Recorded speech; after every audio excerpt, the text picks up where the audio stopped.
Hey guys, let's give a warm welcome to Michael Testa, who's come down to see you all today. Thank you. And give you his 30 plus years of knowledge in the entertainment industry.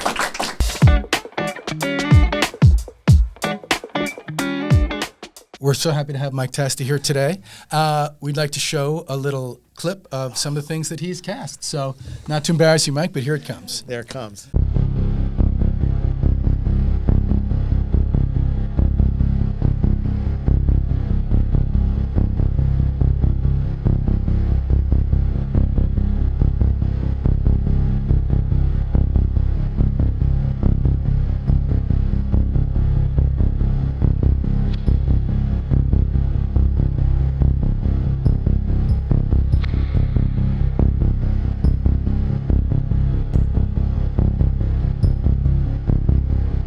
Well, I have known Mike, and he has stood beside me through very impactful professional and personal events in my life over the last 30 years or so. 92, yeah. And we go back. Mike cast me in my very first Los Angeles gig way back in the day when I played a cop on 21 Jump Street. The series. It was a series before it was a movie. But a good series too. Yes, it was. I love doing that show. It was a good show. But Mike has been around for decades as a veteran casting director, as a writer, and really has the inside track. Has unique perspectives that I've always found interesting. Has been one of the most loyal casting directors I've known. There was a time when he was working on a series called Cold Case Files. For how many years? Cold Case, no files. Cold Case, which was CBS scripted show. And how many years did that run for? That was Well, it ran 7 seasons. I did seasons 4 through 7. And although I never did do an episode of that show, I auditioned for it about 5 times a season. Every season, got pinned very often, but never did book one. But Which is a good thing. Kept bringing me in anyway. That means people like you, by the way. I mean, it does. It means people like you. They're just trying to find the right. Right. And I say that to you guys when you get brought in like 3 times and you're like, oh, they hate me. They're never going to hire me. They're certainly not doing that. Hi, nice to meet you, Mike. Nice to meet you. I did YouTube for years. It's scrubbed from the internet. You cannot find it. But I have this mentality when I do auditions. I'm scared someone's going to find it and be like, oh, that's what you did years ago. Took it off for content.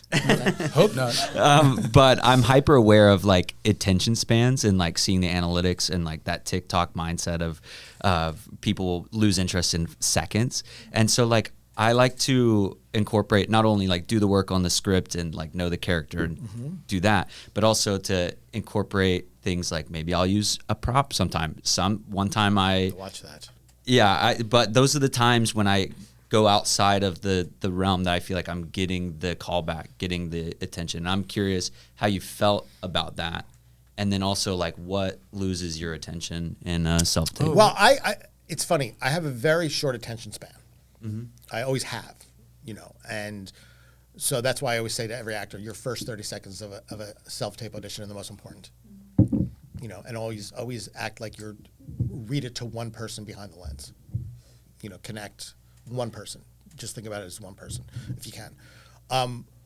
When I watch movies, though, when I'm in that mode, my attention span is not at all gone. Like if I don't like it, then it's gone. But if I'm interested in something, I like when scenes play out and people take the time to do a scene.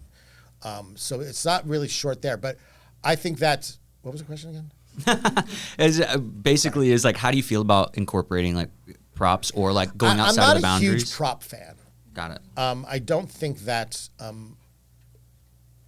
because my attention span is so short, my attention goes right to the prop, and I'm forgetting what you do. And that's just my thinking. So I'm not a huge prop fan. If you're going to use props, I'm not opposed to it as long as it feels organic to the scene. Right. And it doesn't stand out. Although the problem sometimes with that is, and it actually happened, I think, in one of your classes years ago, was, cell phones and water bottles are like your left and right arm now. And so nobody makes that, you don't know it being different.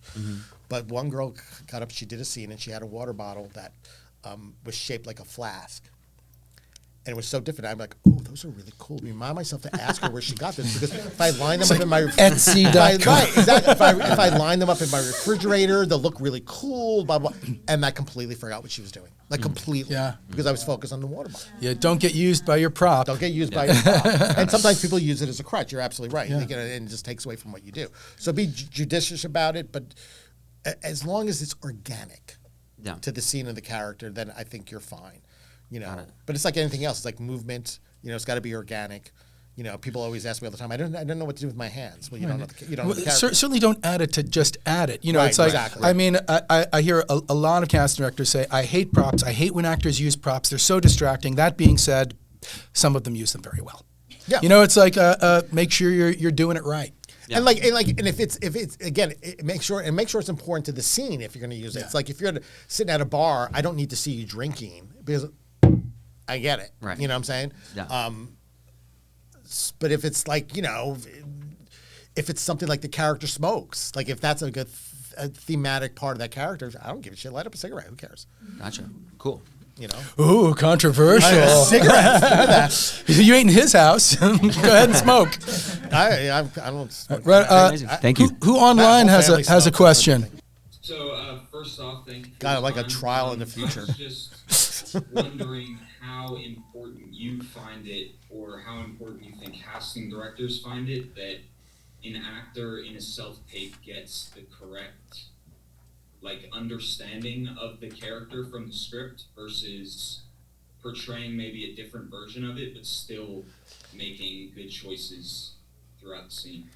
Well, I mean, that's the idea. That's why I think actors should have scripts, so they have a better shot at getting the character from the script, you know. But it's sort of essential because don't forget, that's the movie they're casting. So they're going to want to find somebody that fits into that script as you know, as much as possible. Do you ever find an actor meeting with success when they, like, go against the grain, when they kind of zig when everybody else is zagging? I've had more success with that when they were in-person auditions than on self-tape auditions. Then adjustments can be made. Right. A meeting of the minds can happen. And so, like, you know, when something happens, when you send over these self-tapes for people to look at, producers, directors I'm talking about, number one, you can't send too many because, you know, their brain will overload. And you don't want to send too many people like that. Right. Because then they think, what the hell is this guy doing? Casting, you know, this is what we're looking for. If I do something like that, I'll send over in conjunction with everybody who sort of conforms, so to speak, you know. And so, yeah, I think it's pretty important to capture the spirit and the tone of the script. And you guys have a hard job because you only have a scene sometimes or two scenes to figure out what the whole fucking movie's about or like the tone of the piece. Yeah, I think for sure you have to, you know, like, that's the movie they're making. You know, they're not changing it.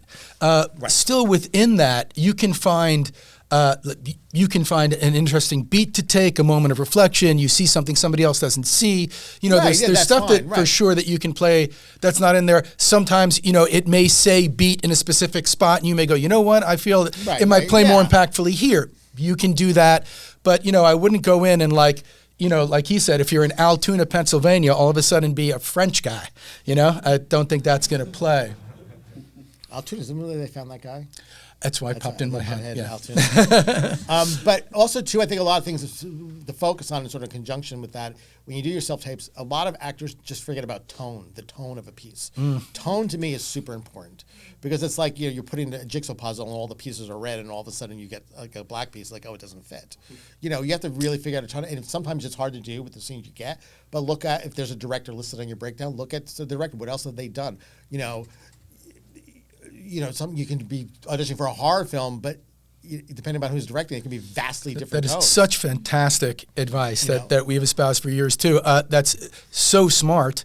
You know, from casting directors like Mike, what I hear most often is, guys, your tapes, they look the same. You're not thrilling me with these. And from the writers and directors, what I hear the most is they miss the tone. They're not quite getting the tone of the piece. And, you know, listen, you miss the tone. A lot of times it's not your fault because you don't have a lot to go on. But you have to then what that does too, honestly, when somebody does hit it, if it makes you feel like somebody's actually doing some research, they're into it, you know, and everybody wants to hire, I don't care what anybody says, you want to hire actors that are into this project that you're casting. because that at this point is the most important thing on my mind. And I don't care if you think it's the worst piece of crap in the world, fake it. Make them think it's the most important piece of art to ever come since Gone with the Wind. Half the people know what Gone with the Wind is. There's still hope. There's still, which is then another fact too. Like as actors, I think it's super important to know film history, all that stuff, because it's all part of where you are. It's part of the industry that you're picking in, and it also could be a source of inspiration and creativity for you. I did a movie. My favorite movie I ever cast is a movie called Buddy Boy, which was an homage to early Roman Polanski movies, which are very different than his studio stuff. And when I would say that, this movie is a conscious homage to early Roman Polanski movies, I'd have the people like, oh, what? I'm like, you can just go like this. Oh, look, it's done. And eventually you'd have to it. go, Rosemary's Baby. Oh, and it wasn't okay. even, like, that was his first studio movie. Like, that was sort of the cusp. But there was, like, he did, like, 8 movies before that. Yeah. Oh, yeah. That were really bizarre. Dark. Dark and funny, but funny. So was Buddy Boy. Yes. Jillian. Hi, I'm Jillian. Jillian. My question kind of like piggybacks off of like wanting actors to be in it. How important is like the slate when you watch it? Like, are you watching for personality or just you don't care? But also, I don't watch a slate. right? Like, are you into asking questions like in the slate? Like, do you like? Is that more a producer thing when they want to ask That's questions a in the thing. slate? Like, when I watch the tapes, it's just the slate. Right. And the slate, I use the slate primarily for producers and directors when I send them the tapes so they can see all that. I never like somebody it wasn't Eric, but most of my friends were actors. Somebody said that they didn't know what to do because in the slates, show your personality in the slate. I was like, Right. the fuck does that That's mean? the worst, isn't it? Like, it's like, would you get like a clown hat and like dance? Like, what does that mean? Show your personality in a slate.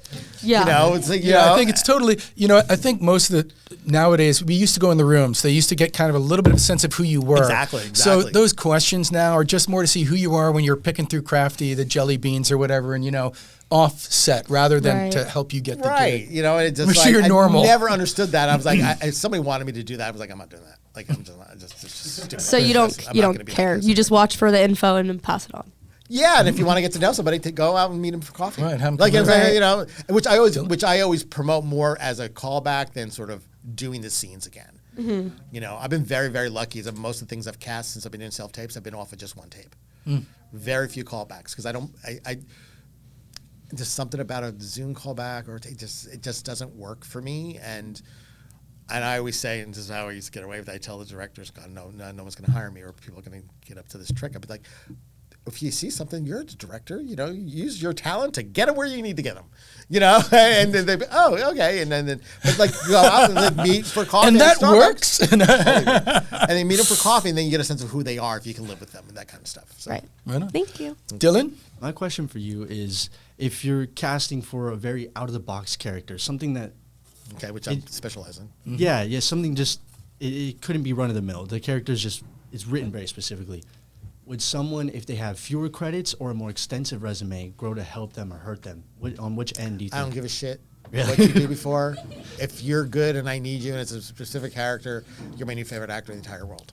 Like, you know what I'm saying? Love it. But I did an episode of Cold Case, which Danny Pino, who's on the show, wrote, and he kind of tortured me about it because in Cold Case, you just have to match. So I had to find 2 actors to play the same character at different ages. So not only did people sort of have to act alike, but they had to look alike because they would do flashes.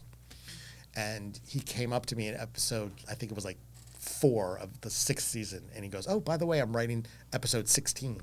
I'm like, oh. He goes, yeah, it's the circus episode. I'm like, is there flashbacks? He says, yeah, 30 years. I'm like, little people? And he goes, yep. And then he goes, gargantuans too.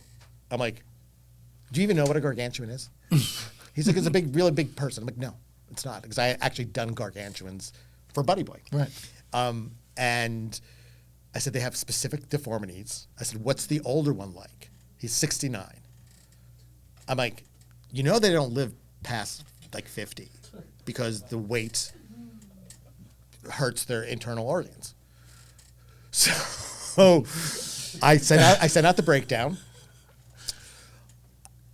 I usually get like close to 3,000 per role with a breakdown. I got 6. Half of them were wrong. They were like 5. They were just submitting anyway. Oh, Gargantua, he's 5'11". That's fine. Gargantua was like 6 feet or above. So Richard Keel, who played Jaws from The Spy Who Loved Me, he went on tape, but he couldn't walk. He couldn't stand. At that point. So he'd send in like a self-tape, which was like way overproduced. It was so funny. And it was not good. So it was the guy who played Lurch in the original Addams Family? Oh and the not the original Addams Family, but the movie, the Angelica Houston, Raul Julia version. And he came in and he was fine. And the character was the main character. There's like turn where you think he's like this dumb big guy, like, and then all of a sudden he turns into like a criminal mastermind. And there's a transition in the interrogation scene. And so he did it, and my director was like, "Oh, I really like him, but you know, and it's a turn, so I really want to see more people." I'm like, "No." He's like, "Well," I said, "That's it. That's it. The one person who came in, that is it. That's all we have. That's all we have." So you either work with him or you don't. And again, he was an incredible actor, but I'm like, "Oh my God, I love him." Like at that point, he was my new favorite actor because he fit everything. Plus, by the way, we had already cast the younger version. And the deformities in the face were almost exactly the same. I was like, dude, I mean, come on, you gotta cast this guy. Yeah. So yeah, I don't, you know, when it's that specific, I don't care. I've pulled people off the street who have never acted a day in their life to audition them. So it doesn't matter. Good to know. Okay, great. Thank you. Emmy? I've always been curious with casting directors. When you're watching like a movie or TV show, do you go, like I could cast that part? Okay. No. I watch, because I studied film and I'm really into film and TV, I never watch anything first with a casting brain. I'll do, it's funny, this has happened too, it's another funny story. But I'll make a mental note saying, "Oh, I got to find out who that actor is when I'm done." Ah, cool. That I'll do, but I won't like obsess about it or like go, "Oh, I don't," because I like to enjoy But what happened was I was watching Mindhunter, the first season of Mindhunter. Great show. And the guy was there was a character who was the big serial killer. Terrifying. Tall, he was great. Right. And I'm like, "Oh my God, this guy's really fucking good." Like I make the mental note to that. So I watch all 10 episodes, and I look him up, and I'm like, "Oh my God, it's fucking Cameron." Who? And I had no idea. I did a show called Stitchers for Freeform. Oh yeah. And we used to have in the background, they used to be at the work at the lab, like these 4 or 5 players who were always in the lab. They always had like 1 or 2 lines per episode. They were like, "Ready over here," and we just pay him scale, and then they just working on stuff. One of them was fucking Cameron. I always like Cameron as an actor, but he and I know he was back for the last season, was season 4. So the next time I saw him, I was at the craft show. I was like, "Dude, when the fuck did you do Mindhunter?" He's like, "I did it between seasons 3 and 4," and I'm like, "And you came back to this?" Right? He's like, "No," he's like, "I don't know," and it's smart. He's like, "I don't know. The show could air and bomb, and no one's going to see it." And then he was nominated for a Golden Globe, and he went on and all that stuff. So, and he was so good that I couldn't even recognize, even though he's like 6'5" and like I didn't even know. That's how much he'd vanished into. That's how much So, great, cool. So I always watch it with Yasma. I have a question about longevity. So when you're casting something like Cold Case, where you're doing a few years on it, at what point in the casting process do you think, is this person in really high demand? Are people going to be fighting for them? Can this person hold up this character for a whole season? Well, I mean, the series regulars are pretty well set. So when you're doing episodic, it's not really a consideration,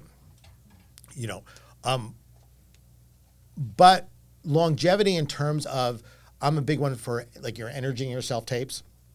Because if you can't sustain the energy for a scene, how the hell are you going to sustain it for a 2-hour movie? So I'm also a big person for that. So also another thing to focus on your self-tapes is energy. Just keeping it going. And there are, you can see distinctly when an actor's energy falls off in the mid-scene. And I think that's what happens too when you probably heard from other people like, "Oh, they're like a co-star actor." I don't think anybody's a co-star actor. I think everybody has potential, but that's what they mean. They can't sustain the energy or people's attention for past a certain number of pages, let's say. And it's something that's fixable, but a lot of people don't think about it.